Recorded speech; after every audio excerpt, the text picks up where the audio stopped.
Assalamualaikum warahmatullahi wabarakatuh. Perkenalkan, nama saya Melsha Dwi Putri, saya dari 10 TKP 3.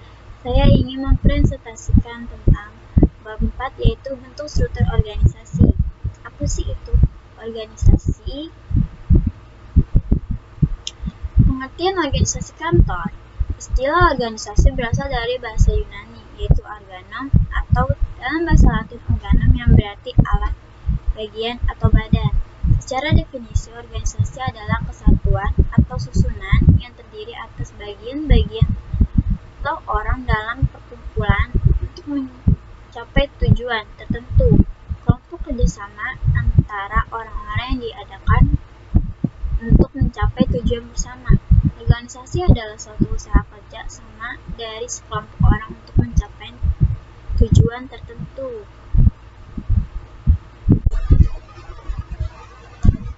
Ciri-ciri organisasi terdiri atas kelompok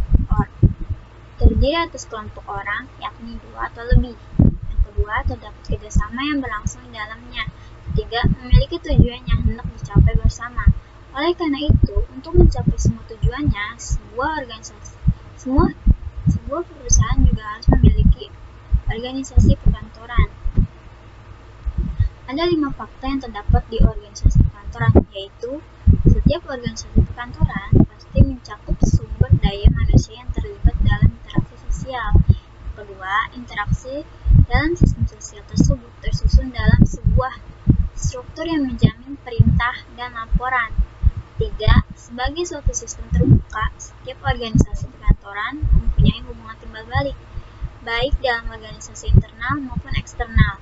Keempat, setiap orang dalam organisasi perkantoran memiliki tujuan individu yang menjadi alasan dan tindakan mereka berharap organisasi dapat membantu mencapai tujuan. 5. Interaksi sosial yang terjadi dalam manajemen perkantoran juga dapat membantu pencapaian tujuan bersama. Apa aja sih prinsip-prinsip organisasi kantor? Yang pertama, prinsip perumusan tujuan. Hal yang pertama yang harus jelas adalah tujuan apa yang diinginkan dicapai oleh perusahaan tersebut. Tujuan tersebut berperan sebagai pedoman arah organisasi itu akan dibawa. Landasan organisasi, menentukan jenis kegiatan yang dilakukan, menentukan program, prosedur, koordinasi, integrasi, implikasi, sinkronisasi, dan mekanisasi. Yang kedua, prinsip pembagian kerja. Dalam sebuah organisasi, pembagian kerja adalah tugas merupakan keharusan mutlak dengan adanya pembagian tugas pekerjaan. Susunan dan organisasi hubungan serta wewenang tiap unit organisasi ditetapkan sekaligus. 3. Prinsip pendelegasian. Kekuasaan atau wewenang, setiap pimpinan harus memperoleh delegasi kekuasaan atau wewenang yang diperlukan agar dapat melaksanakan tugas dengan baik.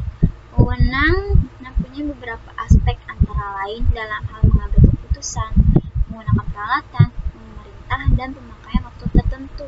Yang keempat, tentang manajemen. Dalam bahasa Indonesia, istilah lain yang digunakan untuk menyebut prinsip ini adalah jenjang pegawai, jenjang kekuasaan, dan rentang manajemen. Melalui prinsip ini dapat diketahui beberapa jumlah pegawai yang tepat dalam antrian untuk menjadi bawahan seorang pimpinan. Kelima, tingkat pengawasan.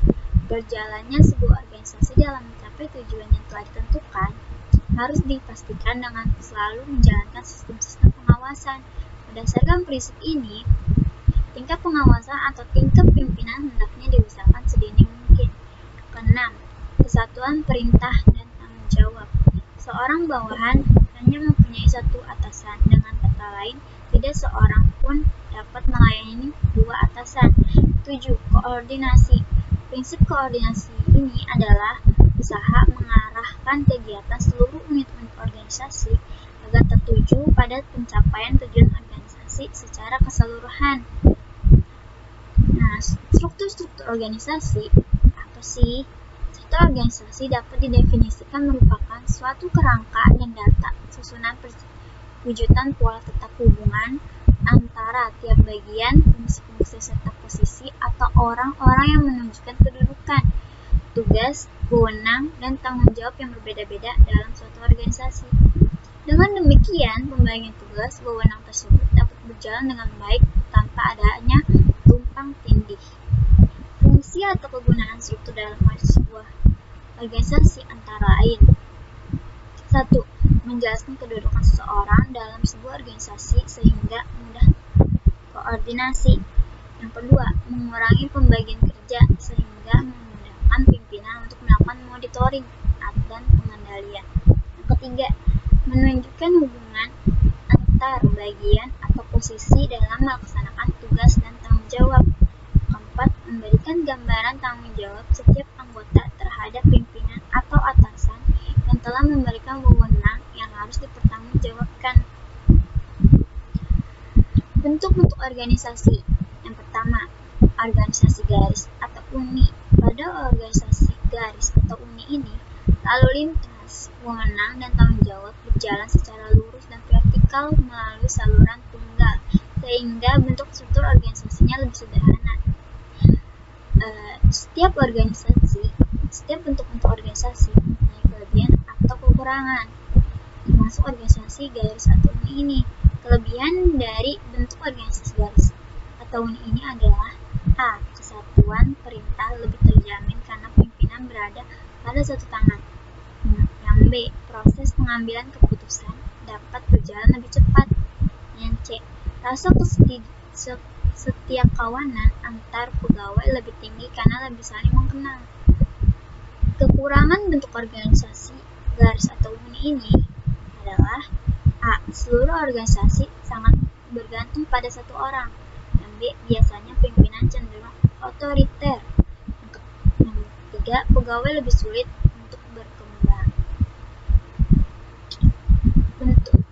Yang kedua, organisasi garis dan staf.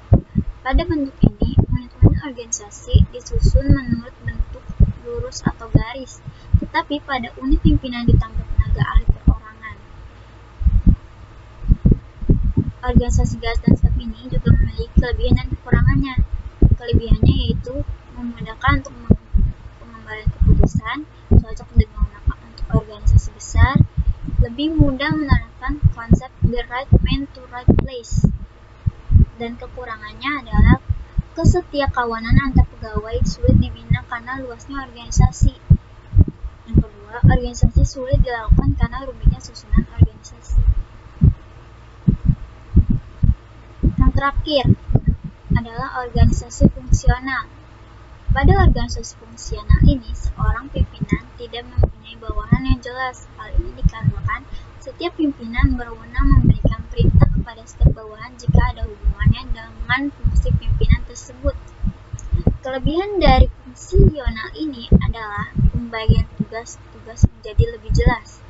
Spesialis pegawai lebih dapat dikembangkan. Spesialis pegawai dapat dimanfaatkan lebih maksimal karena masing-masing fungsi dipegang oleh orang yang ahli dalam bidangnya.